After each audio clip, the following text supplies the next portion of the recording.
Mais manifester le royaume et le règne de Dieu, en tant que fils et fille de Dieu, c'est manifester les fruits de l'esprit. C'est manifester l'amour de Dieu. C'est ce que nous enseigne 1 Corinthiens 13, l'amour, les fruits de l'esprit. On te persécute, tu restes calme. Tu continues à bénir.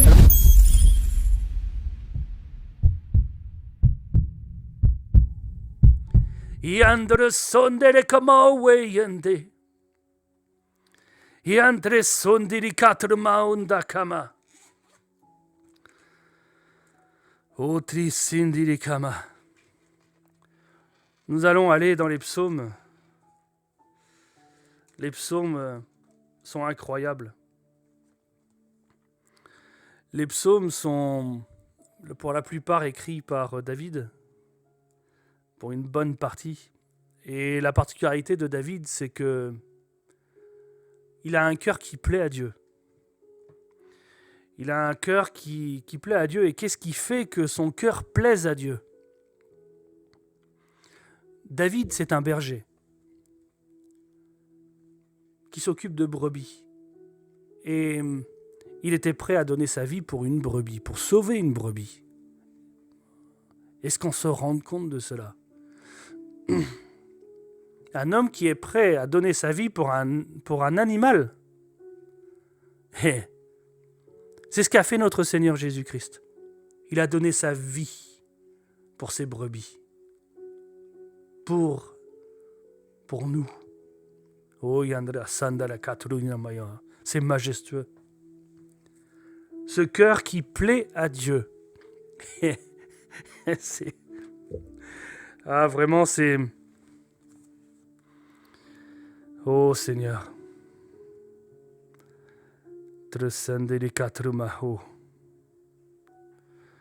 Dans le psaume 2, verset 7, il est écrit « Je publierai le décret.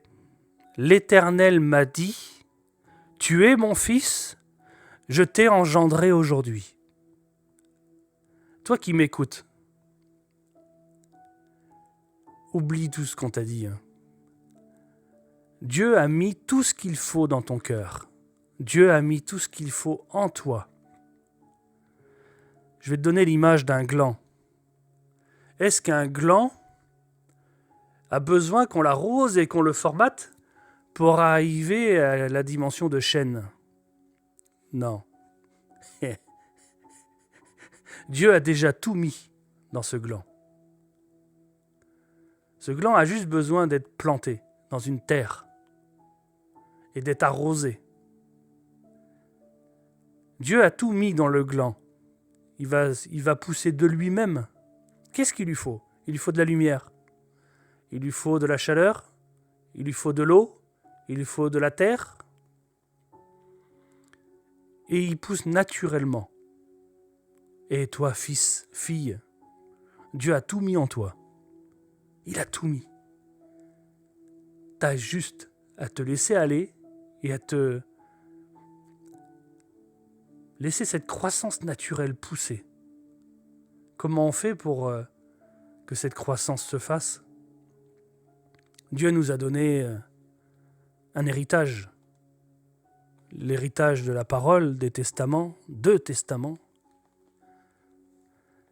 Dieu nous a amenés à nous nourrir notre âme par sa parole. Il nous a dit, mais sa parole est importante. Mais pour être solide, il nous dit quelque chose. Il nous dit, mais méditez jour et nuit mes commandements, afin qu'ils soient inscrits dans notre esprit, dans notre cœur. Méditez les commandements. Les commandements, c'est vrai qu'on a tendance à vouloir être le plus parfait possible, à suivre un peu les principes de la loi, mais l'histoire, la parole nous montre que c'est impossible pour un homme d'être dans la perfection. Les 10 commandements à respecter, c'est impossible. Nous sommes faits de poussière. Nous ne pouvons pas. C'est pour ça que notre Seigneur Jésus-Christ a fait ce sacrifice. Avant, on sacrifiait des animaux pour sanctifier du péché, mais ce n'était pas parfait, parce que même le temple, il était fait de la main de l'homme. Il a fallu que notre Dieu se fasse chair, c'est-à-dire que l'Esprit de Dieu vienne dans Marie. Il a fallu que Dieu se fasse chair pour se sacrifier, pour être le sacrifice parfait, l'agneau parfait. Et il est rentré dans, comme le dit Hébreux 9, dans le tabernacle des cieux, qui n'est pas fait de la main de l'homme.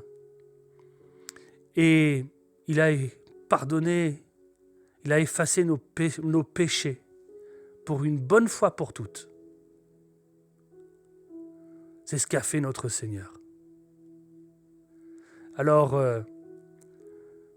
méditons les 10 commandements, ils sont dans notre cœur, mais soyons conscients que nous ne serions jamais parfaits sans Christ. Laissons notre Seigneur nous remplir de sa présence. Mourons à nous-mêmes. Méditons les 10 commandements. Et d'ailleurs, notre Seigneur Jésus-Christ, il nous a donné 2 commandements qui regroupent les 10. C'est aime ton prochain comme toi-même et aime ton Dieu de tout ton cœur, de toute ton âme et de toutes tes pensées. Et je crois que pour que ce gland puisse pousser, il faut rentrer dans cette dimension de l'adoration. Aimer son Dieu de tout son cœur. De tout son cœur. La notion du cœur, c'est donner tout ce qu'on a. C'est par amour. L'amour vient du cœur. Les pensées viennent du cœur. Aimer notre Dieu de tout notre cœur, de toute notre âme, des entrailles. Oh, Seigneur. Iandro sondi de Kamao.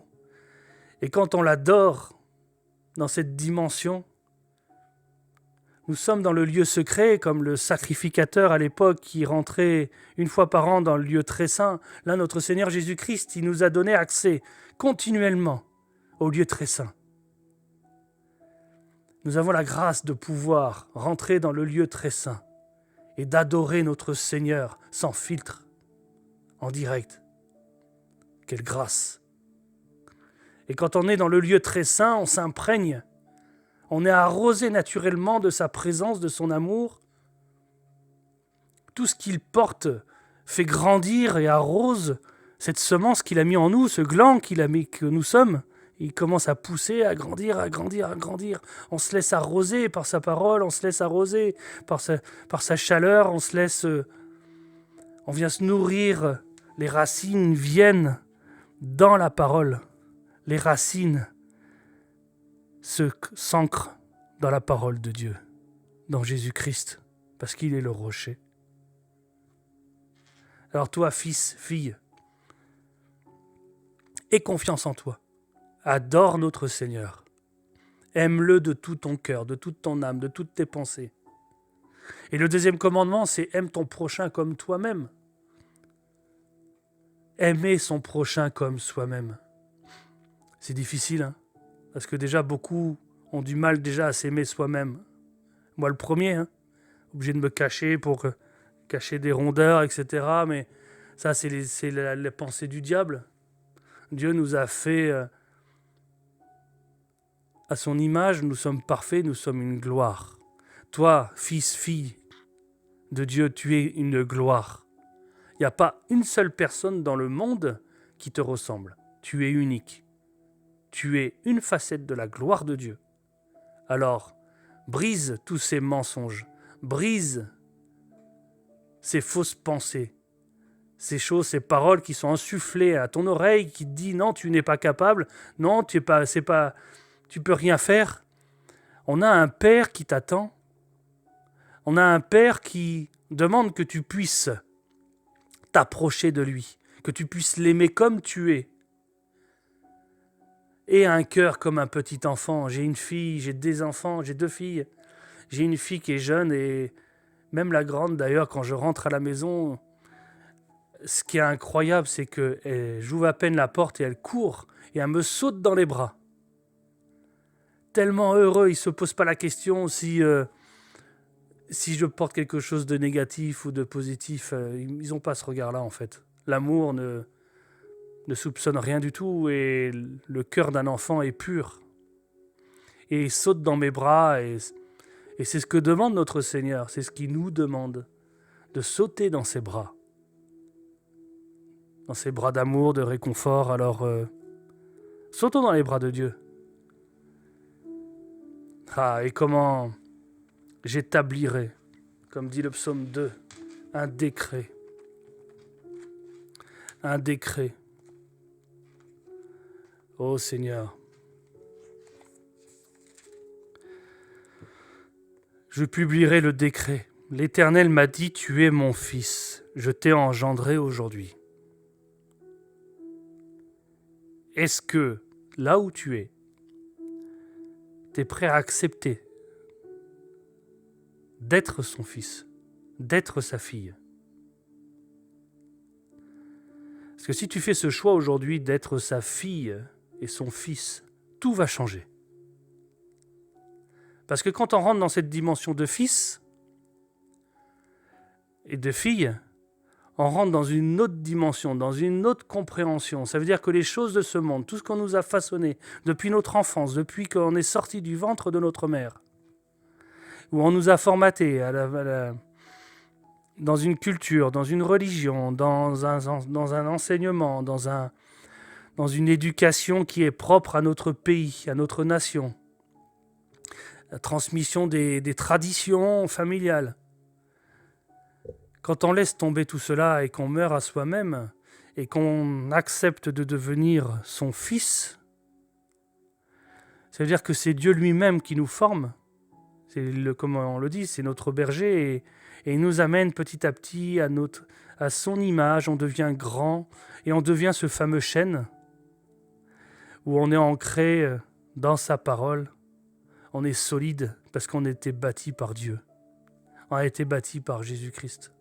On a été accompagné par l'Esprit de Dieu, le Saint-Esprit, qui on pourrait comparer peut-être à une maman poule qui prend soin de son enfant. Alors, j'ai envie de dire, mais ça c'est encore une clé. Abandonnons-nous et essayons de rencontrer le Saint-Esprit. Le Saint-Esprit est comme c'est une personne. Alors pour devenir un fils ou une fille de Dieu, ça demande à avoir une relation avec le Saint-Esprit, à prendre conscience que le Saint-Esprit est une personne, il est vivant. Le jour où j'ai rencontré le Saint-Esprit, il m'a recouvert. C'est comme si un manteau était venu sur mon corps, une chaleur, il m'a recouvert de sa présence. Je suis même arrivé à des moments où le matin je me lève et je dis bonjour notre Seigneur, bonjour Saint-Esprit. Et là, je sens sa présence me recouvrir ma tête, tout mon corps. Ça peut être des frissons. Le Saint-Esprit se manifeste de différentes manières. Il peut se manifester à travers la création, il peut se manifester comme un vent. Ça m'est arrivé plusieurs fois où je sens comme un souffle qui vient toucher mon visage, qui vient toucher mon corps. C'est le Saint-Esprit qui se manifeste de cette manière. Il peut se manifester par des signes ou des prodiges. C'est possible. On a des expériences dans le monde entier où des fois on voit sa nuée, des fois on voit Moïse, il s'est manifesté sous la forme d'un buisson ardent. Le Saint-Esprit, il se manifeste comme il le souhaite. Je sais qu'il peut se manifester aussi à travers des vidéos, à travers la télévision.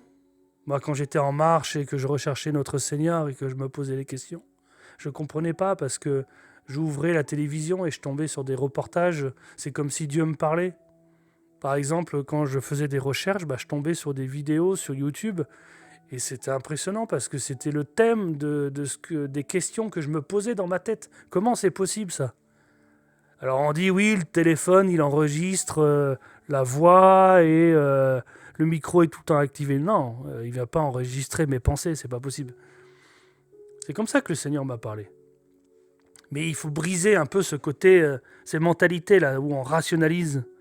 Parce que depuis notre enfance, on nous a dit non, ça c'est pas possible.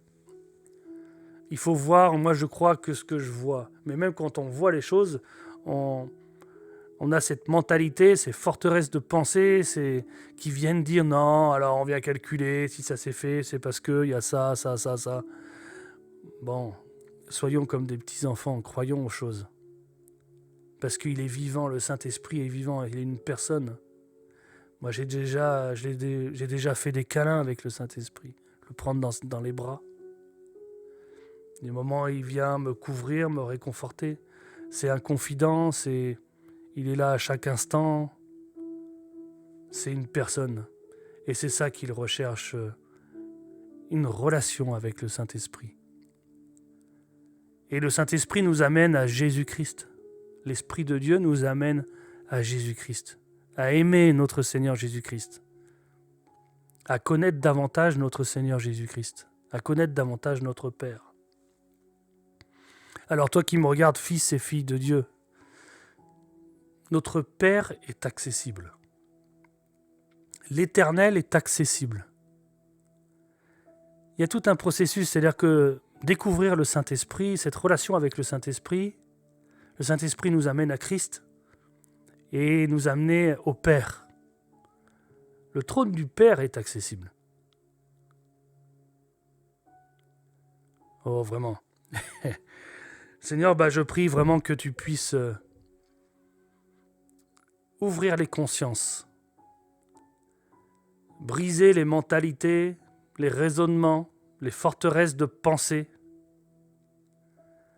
Ô Seigneur, par le son de ma voix, Seigneur, tu puisses faire tomber les murailles. Les murailles tombent maintenant, de la même manière que le mur de Jéricho est tombé. Ces forteresses tombent maintenant. Ces raisonnements tombent. Les consciences sont renouvelées. Que vous puissiez marcher sur les eaux, dans le surnaturel, dans les signes et les prodiges, que vous puissiez positionner vos pieds dans les empreintes des pieds de notre Seigneur Jésus-Christ, que vous puissiez suivre notre Seigneur Jésus-Christ, que votre vue soit sur notre Seigneur Jésus-Christ et que ce regard ne se détourne ni à droite ni à gauche de notre Seigneur Jésus-Christ, parce que les yeux sont la lanterne du corps et ce que l'on regarde, c'est ce que nous devenons. Déconnecte-toi des choses qui ne glorifient pas notre Seigneur Jésus-Christ. Tu veux devenir un chêne puissant, tu veux devenir l'image de Christ, tu veux devenir un fils ou une fille de Dieu. Regarde notre Seigneur Jésus-Christ, regarde-le, regarde sa gloire, regarde sa majesté, apprends à regarder sa création, apprends à regarder sa majesté, apprends à regarder sa lumière, sa puissance. Les yeux sont la lanterne du corps. C'est la saison des fils et des filles de Dieu. Et la création a un ardent désir de la révélation de ses fils et de ses filles. À la création, au début, Adam est en communion avec cette création. C'est lui qui a donné les noms à toute la création, aux animaux, aux plantes. Il était dans une communion très forte avec la création.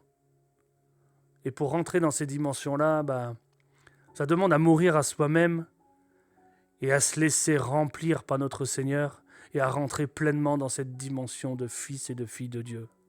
Et nous pouvons rentrer dans cette dimension de fils et de filles de Dieu en épousant Christ.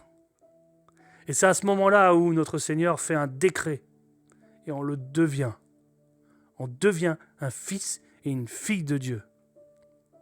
Et là, on se lève et on peut briller dans ce monde, comme le dit le psaume 29. Ce soleil qui se lève, qui sort de la tente et qui vient faire son chemin dans la journée, vient arroser, briller sur cette création, sur cette nature et se recoucher dans la tente. De la même manière, notre Seigneur nous appelle à nous lever et à briller dans ce monde et à venir se réfugier dans sa présence, dans le lieu très saint. Nous ne sommes pas là pour faire de la compétition. Nous ne sommes pas là pour être le plus fort de ce monde par nos propres forces, et ni par force ni par puissance, mais par son esprit. Alors oui, ça demande à à passer du temps dans sa présence. Et quand il le souhaite, et quand, selon sa volonté, il nous envoie comme des rois et comme des seigneurs dans ce monde afin de briller. Et une fois que nous avons accompli la volonté, sa volonté, il n'y a que ça qui compte, sa volonté, pas celle de l'homme, pas celle de ton désir de ton cœur, non, la volonté de Dieu. Une fois que tu as accompli sa parole, tu retournes dans sa présence comme un sacrificateur. Il le dit, c'est un souverain sacrificateur. Nous sommes des sacrificateurs. Jésus-Christ, c'est le roi des rois. Nous sommes des rois. Notre Seigneur, c'est le Seigneur des seigneurs. Nous sommes des seigneurs. Notre première place, c'est dans le Saint des Saints, devant son trône, comme sacrificateur. C'est là où on se remplit de sa présence. C'est là où nous recevons les messages. C'est là où nous sommes arrosés. C'est là où nous grandissons. C'est là où nous nourrissons de sa parole, de son amour. Et une fois qu'il nous donne ce commandement, cet ordre ou sa volonté, ses plans, nous pouvons sortir de ce lieu très saint. C'est là où nous pouvons incarner cette dimension de roi et de seigneur dans ce monde, dans une mission, peut-être dans une croisade, peut-être même juste aller dans une famille pour aller toucher une âme. Oh, attendez, il ne faut pas rapprocher, il ne faut pas rassembler des millions de personnes. Ça ne sert à rien. Si c'est fait par les propres forces, ça ne sert à rien. Et toucher une âme n'a pas de prix. Une âme est une gloire. Une âme a un grand prix dans le ciel. Alors ne regarde pas la quantité. Si Dieu te sort du lieu très saint pour t'envoyer pour une âme, à peut-être à 50 km ou à l'extrémité du monde, tu prends un avion, tu fais 24 heures d'avion pour aller chercher une âme, c'est la mission qu'il t'a donnée. Et c'est là où tu portes des fruits. C'est là où tu es dans la volonté de Dieu. Ne regarde pas la quantité. C'est des mensonges du diable. C'est de la doctrine de démon, ça. Et quand on sort dans cette mission, en tant que roi et seigneur, c'est là où la puissance se manifeste. Dans les signes et les prodiges, dans les dons, dans la manifestation des dons, dans la manifestation des puissances. C'est là où on peut voir les guérisons. C'est là où on peut voir les miracles. C'est là où on exprime l'autorité du royaume. C'est là où on exprime le règne du royaume. Et en tant que fils de Dieu et fille de Dieu, c'est ça qu'on doit transmettre. C'est cette dimension en fait de royauté. Cette dimension du royaume et du règne. Qu'est-ce que le royaume et le règne? C'est les fruits de l'esprit. C'est le caractère de Christ. C'est pas la puissance. À faire tomber des vagues de gens, c'est bien. Mais est-ce que les vies sont transformées derrière? Des fois, on a besoin de ça pour renverser les consciences, les puissances, pour construire quelque chose ou abattre quelque chose dans une personne. Mais manifester le royaume et le règne de Dieu, en tant que fils et fille de Dieu, c'est manifester les fruits de l'esprit. C'est manifester l'amour de Dieu. C'est ce que nous enseigne 1 Corinthiens 13, l'amour, les fruits de l'esprit. On te persécute, tu restes calme. Tu continues à bénir. Alors attention, l'amour, c'est pas dire amen à tout. L'amour, c'est aussi savoir dire stop. C'est aussi... L'amour, c'est aimer la vérité et aimer la justice. Donc quand il y a de la justice, il faut savoir recadrer. Quand il y a des mauvais comportements, il faut savoir recadrer. Parce que recadrer, c'est une manifestation de l'amour. L'amour, c'est aussi l'obéissance. Voilà. C'est ça la dimension de fils et de fille de Dieu, c'est manifester le caractère, manifester le règne dans la dimension de roi, dans le règne dans la dimension de seigneur, manifester le royaume dans la manifestation du caractère de Christ, de la nature de Christ. C'est la seule chose qui nous intéresse, c'est la seule chose que Dieu veut. En tout cas, soyez bénis et nous allons de gloire en gloire. Recherchons cette dimension de gloire en gloire. Commencez par des petites choses. On commence par une petite chose et après les choses elles grandissent. Moi je ne recherche pas la reconnaissance. La seule reconnaissance que je recherche c'est celle de Dieu, de mon Père. Alors on dit mais oui, c'est quoi ton témoignage? C'est quoi ton témoignage? C'est quoi les signes et les prodiges, la manifestation de la puissance? Il y en a qui vont se glorifier à travers cela. Des signes et des prodiges, il y en a. Ils nous accompagnent naturellement, mais ça, c'est la gloire de Dieu. Et on ne touche pas à la gloire de Dieu. On ne touche pas à la gloire de Dieu. Il y en a qui vont se mettre en avant parce qu'il y a des prodiges, des personnes qui sont ressuscitées, parce que voilà, il y a eu des miracles. Oui, ça accompagne. Moi, ça a accompagné ma marche. Il y a eu des guérisons, des aveugles qui ont retrouvé la vue, des miracles financiers, des personnes, je leur dis, il y a 2 ambulances qui vont vous... Je vois 2 ambulances, 30 jours après, 2 ambulances leur ont été données gratuitement. Ils n'y croyaient pas, ça a été témoigné devant des milliers de personnes. J'ai vu des guérisons, j'ai vu des choses improbables, des déformations physiques se repositionner. J'ai rencontré plusieurs fois notre Seigneur. Tout ça, mais c'est la gloire de Dieu, c'est pas à moi. Ça appartient à Dieu. Et il n'y a que Dieu qui doit être glorifié. On ne touche pas à la gloire de Dieu. Ça, c'est l'un des secrets pour l'élévation, pour grandir. La gloire de Dieu revient à Dieu. Le seul nom qui doit être élevé, c'est celui de l'Éternel. C'est celui de Christ. Nous sommes juste des instruments. Nous sommes juste sa main. Nous sommes une main. Oh. Nous te rendons grâce, Seigneur, Saint-Esprit, et je prie que pour toutes les personnes qui regardent ce message, soient touchées maintenant d'un feu nouveau, d'un feu ardent, Seigneur, que tu puisses faire des uns et des autres, Seigneur, des flammes de feu pour cette nation de la France, des flammes de feu qui vont infiltrer, qui vont rentrer dans toutes les sphères politiques, ministérielles, professionnelles. Oh, recevez maintenant cette puissance de l'Esprit. Que vos pieds soient repositionnés sur le chemin de votre destinée. Que ces manteaux posés sur vous, qui n'étaient pas prévus dans vos destinées, tombent maintenant.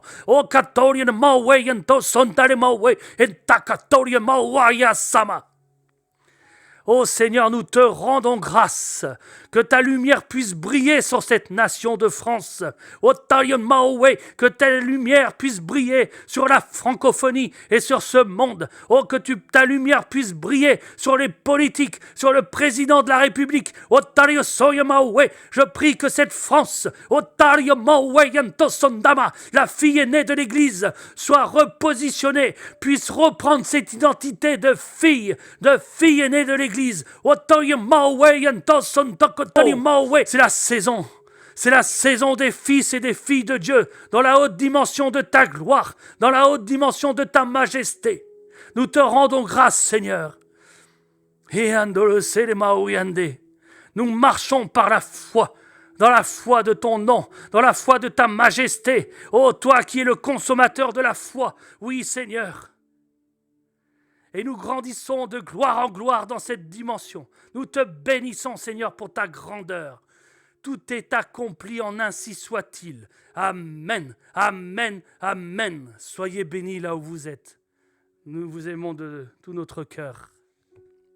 Amen. Passez une belle journée. Amen.